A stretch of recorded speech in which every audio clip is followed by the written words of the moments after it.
Welcome to Khyati connects. Telangana రాజకీయాలు ఎప్పుడూ ఊహించని మలుపు, సంచలన సవాళ్లతో అత్యంత ఆసక్తికరంగా సాగుతుంటాయి. ముఖ్యంగా అధికార కాంగ్రెస్ పార్టీ మరియు ప్రతిపక్ష భారత రాష్ట్ర సమితి మధ్య వ్యూహాత్మక పోరు రోజు రోజుకు ముదురుతుంది. ఈ నేపథ్యంలో ఖమ్మం జిల్లా చింతకాని మండలం జగన్నాథపురంలో నిర్వహించిన రైతు ఆశీర్వాద సభ వేదికగా తెలంగాణ ముఖ్యమంత్రి రేవంత్ రెడ్డి రాబోయే 2029 సార్వత్రిక మరియు అసెంబ్లీ ఎన్నికలపై అత్యంత కీలకమైన సంచలన రాజకీయ జోష్యాన్ని ప్రకటించారు. ఎన్నికలకు ఇంకా సుమారు 3 సంవత్సరాల సమయం ఉందనగానే రాబోయే ఎన్నికల్లో కాంగ్రెస్ పార్టీ సాధించబోయే స్థానాలపై సీఎం రేవంత్ రెడ్డి స్పష్టమైన లెక్కలను ప్రజల ముందు ఉంచారు. అంతేకాకుండా కేంద్ర ప్రభుత్వం దేశవ్యాప్తంగా ప్రతిపాదిస్తున్న నియోజకవర్గాల పునర్విభజన ప్రక్రియ తరువాత తెలంగాణలో మారబోయే పొలిటికల్ మ్యాప్ ఎలా ఉండబోతుందో కూడా ఆయన వివరించారు. అసలు రేవంత్ రెడ్డి చెప్పిన ఆ 117 సీట్ల లెక్కేంటి, నియోజకవర్గాల పెంపు వెనుక ఉన్న సమీకరణాలు ఏంటో ఇప్పుడు చాలా వివరంగా తెలుసుకుందాం.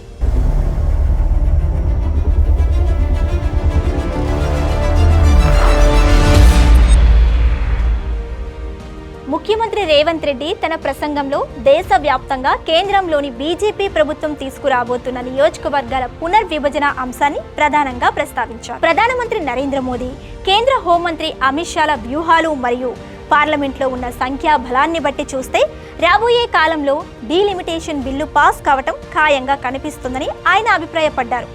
ఈ డీలిమిటేషన్ ప్రక్రియ పూర్తయితే తెలంగాణ రాష్ట్రంలో ఎన్నికల చిత్రం పూర్తిగా మారిపోనుంది. ప్రస్తుతం తెలంగాణలో ఉన్న 119 అసెంబ్లీ నియోజకవర్గాల సంఖ్య ఏకంగా 182 స్థానాలకు పెరిగే అవకాశం ఉందని సీఎం వెల్లడించారు. అంటే అదనంగా 63 అసెంబ్లీ స్థానాలు రానున్నాయి. అలాగే ప్రస్తుతం ఉన్న 17 లోక్సభ స్థానాల సంఖ్య 26కి విస్తరించనుందని, అంటే మరో 9 పార్లమెంటు స్థానాలు అదనంగా పెరుగుతాయని రేవంత్ రెడ్డి పేర్కొన్నారు. ఈ మార్పుల వల్ల రాష్ట్రంలో రాజకీయ ప్రాతినిధ్యం భారీగా పెరగబోతుంది. ఈ నియోజకవర్గాల విస్తరణను దృష్టిలో ఉంచుకుని సీఎం రేవంత్ రెడ్డి కాంగ్రెస్ శ్రేణుల్లో ఉత్సాహం నింపేలా ఔర్ ఏక్ బార్ కాంగ్రెస్ సర్కార్ అనే నినాదాన్ని పునరుద్ఘాటించారు. రాబోయే ఎన్నికలు 2028 డిసెంబర్లో కాకుండా మే లేదా జూన్ 29లో జరిగే అవకాశం ఉందని ఆయన అంచనా వేశారు. ఈ పునర్విభజన తరువాత జరగబోయే ఎన్నికల్లో కాంగ్రెస్ పార్టీ భారీ మెజారిటీతో రెండవసారి వరుసగా అధికారంలోకి రావటం ఖాయమని ధీమా వ్యక్తం చేశారు. కొత్తగా ఏర్పడబోయే 182 అసెంబ్లీ స్థానాలలో కాంగ్రెస్ పార్టీ బరాబర్ 117 స్థానాలను గెలుచుకొని ల్యాండ్ స్లైడ్ విక్టరీ సాధిస్తుందని 36 నెలల ముందే జోష్యం చెప్పారు.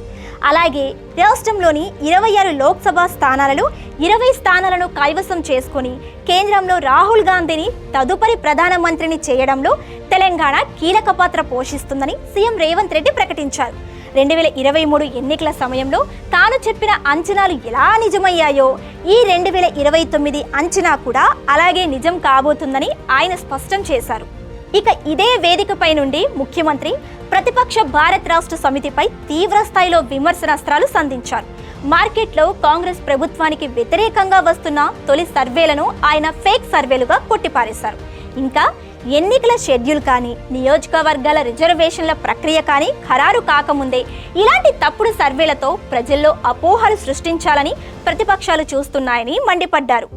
మహాభారత ఇతిహాసాన్ని ఉదహరిస్తూ రాబోయే 2029 ఎన్నికల కాంగ్రెస్ మరియు బీఆర్ఎస్ మధ్య జరిగే పొలిటికల్ కురుక్షేత్ర యుద్ధం లాంటివని, ఈ యుద్ధంలో కాంగ్రెస్ పార్టీ శత్రుపక్షాన్ని పూర్తిగా ఓడించి తీరుతుందని స్పష్టం చేశారు. అలాగే కాంగ్రెస్ ప్రభుత్వం ప్రవేశపెట్టిన రైతు రుణమాఫీ, 12,000 రూపాయలకు పెంచిన రైతు భరోసా, 200 యూనిట్ల ఉచిత విద్యుత్, ఇందిరమ్మ ఇల్లు వంటి సంక్షేమ పథకాలు నిరంతరం కొనసాగుతాయని, తాము ఎల్లప్పుడూ రైతుల పక్షపాతిగా ఉంటామని ఈ సందర్భంగా సీఎం వివరించారు. బెదిరించైనా అదిరించైనా లొంగ తీసుకొనైనా బిల్లు ఆమోదింపు చేసుకోవడానికి సర్వశక్తులు ఒడ్డుతున్నారు. ఈ పాపంలో వాళ్ళు విజయం సాధించడానికి అవకాశం ఉంది. అందుకే ఈనాడు తెలంగాణలో ఉన్న 119 అసెంబ్లీ నియోజకవర్గాలు రాబోయే 2029లో జరగబోయే ఎన్నికలు ఆనాటి జోస్యం ఎన్నికల 6 నెలల ముందు చెప్పిన ఈనాడు నేను చెబుతున్న ఎన్నికల జోస్యం 36 నెలల ముందు ఖమ్మం గడ్డ మీద నుంచి నేను చెప్తున్నా, రాబోయే ఎన్నికలు 2029 డిసెంబర్లో జరగవు, 2028 డిసెంబర్లో జరగవు, 2029 మే జూన్ మాసంలో మన శాసనసభ ఎన్నికలు జరుగుతాయి. తెలంగాణ రాష్ట్రంలో ఉన్న 17 పార్లమెంట్లు సీట్లు 26 పార్లమెంట్లుగా మారుతాయి. 119 ఉన్న శాసనసభ నియోజకవర్గాలు 182కు పెరుగుతాయి. ఈరోజు చెప్తున్నా, 182 శాసనసభ నియోజకవర్గాలలో 117 సీట్ల పైన గెలిచి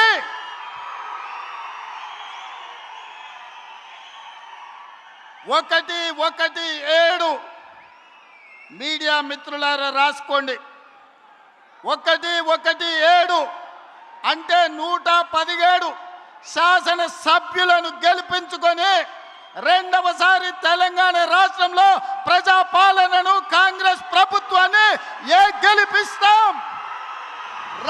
ఈ మొత్తం పరిణామాలను ఒక లోతైన రాజకీయ మరియు జర్నలిస్టిక్ కోణంలో విశ్లేషిస్తే ముందుగా ఎన్నికల స్థానాల సంఖ్యను ప్రకటించడం వెనుక అధికార పార్టీ వ్యూహాత్మక ప్లాన్ కనిపిస్తుంది.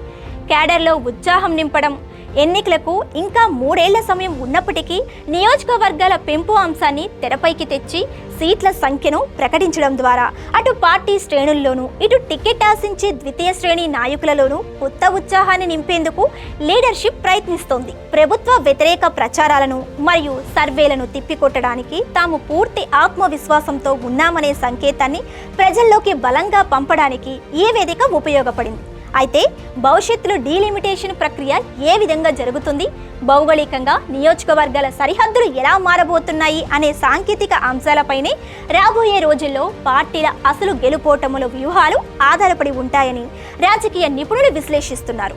తెలంగాణలో నియోజకవర్గాల సంఖ్య 182కి పెరుగుతుందనే సంకేతాలు ఇవ్వటంతో పాటు అందులో 117 స్థానాలు గెలిచి మళ్లీ అధికారంలోకి వస్తామన్న రేవంత్ రెడ్డి ప్రకటన రాష్ట్ర రాజకీయాలలో సరికొత్త చర్చకు తెరలేపింది. చట్టపరమైన డీలిమిటేషన్ ప్రక్రియ ఎప్పుడు మొదలవుతుంది మరియు ఈ రాజకీయ సవాళ్లు భవిష్యత్తులో ఎలాంటి మలుపు తిరుగుతాయో చూడాలి. మరి తెలంగాణలో నియోజకవర్గాల సంఖ్య పెరుగుతుందన్న అంశంపై మరియు సీఎం రేవంత్ రెడ్డి 2029 ఎన్నికలపై చేసిన 117 సీట్ల సంచలన అంచనాలపై మీ అభిప్రాయం ఏంటి? రాబోయే ఎన్నికల్లో తెలంగాణలో ఎలాంటి మార్పులు రాబోతున్నాయని మీరు భావిస్తున్నారు? మీ అమూల్యమైన ఆలోచనలను కింద కామెంట్ సెక్షన్లో తప్పకుండా షేర్ చేయండి. మరిన్ని అప్డేట్స్ కోసం చూస్తూనే ఉండండి ఖ్యాతి కనెక్ట్స్.